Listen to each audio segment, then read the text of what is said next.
Well, the heat has come to southern Alberta.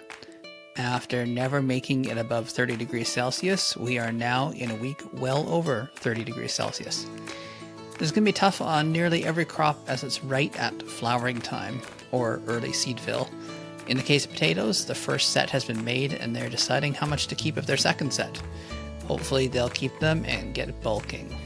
Now, in case you're new here, let me introduce myself. I'm an author and independent agronomist from the Western Canadian prairies, specializing in climate-smart agriculture. I focus on scientifically proven practices that benefit the planet and, just as importantly, farmers' economic sustainability.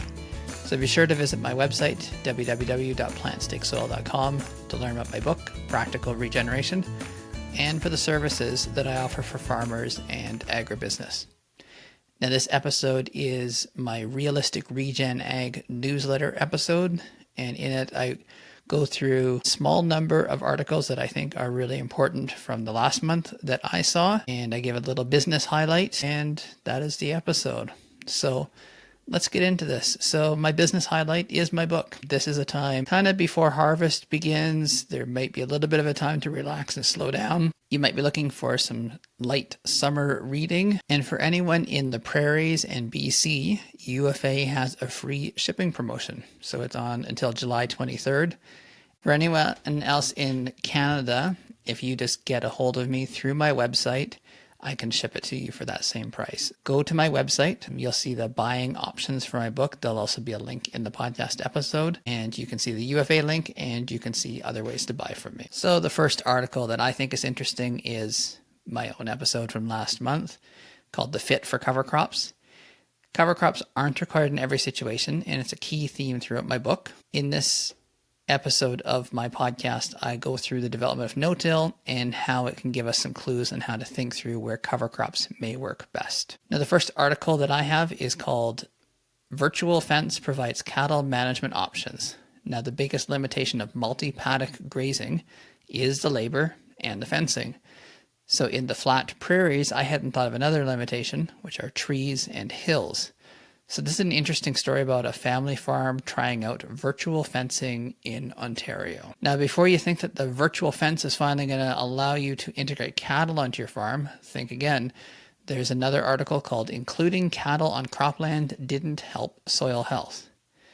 Now, I applaud the researchers in this report for what they found, because even though it wasn't what they were hoping to see, they still reported it. A good point to this article and to this research is that much of it happened during a drought, and so they needed to do more testing in normal conditions, but it's still a good cautionary article. Now, something that wasn't brought up in the article are the economic considerations. They used full season cover crops.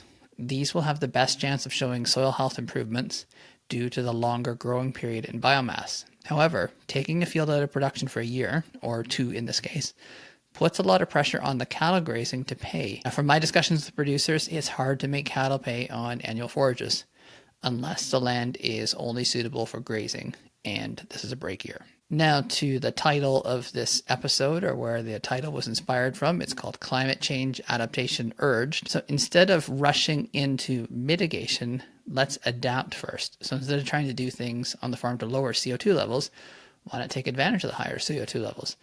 Or take advantage of climate change. Now, Canada is uniquely positioned to benefit from climate change. Being on the northern fringe of viable agriculture globally, a subtly warmer and wetter situation is surely a benefit for Canada. That's a direct quote from the author of the study in this article. Now, this study does have a 22-page report. I haven't been able to read the report yet, but I'm curious to dig into it deeper. If you do get a chance to read it, or you want to give me your thoughts on it, you can send me a message on Spotify. If you're listening here, you can comment on the YouTube video, or you can find me on LinkedIn or X. The next article, Senate urges a soil strategy. Now, the last report is short at only 22 pages because this one is 160 pages, but I guess this is short for a government report. Now, I want to have time to really dig into this and not rush when reading it. So I'm going to get to it later, but in their press release and in this article, they're very clear that each region needs its own locally adapted strategy. So that's a good sign. They also want a consensus on how to measure, report, and track soil health. I have hoped that this could be a good thing. Right now, it's the Wild West for soil health. Labs have their own ways of doing things, large companies are making their own protocols, and organizations from other countries are trying to make their own tests the standards for farmers in this country. Now, to finish off, it's a longer read article, but I think a very interesting one. Soil fertility, fertilizers, and crop nutrition, past, present, and future. And this one is part 1, a look back. The article is only available as a PDF download, but if you have a way to print it or read it on a larger screen than your phone, I would highly recommend it. To truly understand regenerative agriculture, you have to think about the regeneration of nutrients. No, they won't be created with cover crops alone. All of what we produce gets exported overseas or is sent too far away for the nutrients to ever come back. Now, I integrated this into my talk to a busload of teachers at an Inside Education event a couple weeks ago. We can't be regenerative until we have a circular economy that brings the nutrients back. In the meantime, we must rely on fertilizer. Currently, it is mostly chemically produced from natural gas or mined from the earth. In centuries past, natural sources were used. Bat guano used to travel the world for its nitrogen content. And in the sad chapter of American and Canadian history, the buffalo bones that littered the plains and prairies after the mass killing of the 19th century were collected and ground up for their phosphorus content. So just going back a little bit to the cover crops and why I say they're not going to make nutrients, I have 2 entire chapters in my book that go through this.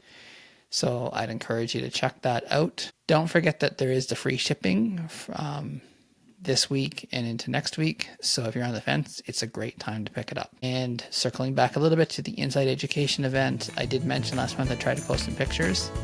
The organizers say they have pictures and they're going to share them with me, but I haven't seen them yet, so I'll try to put them into my newsletter next month. So thank you for listening to this podcast episode, and I will talk to you again next time.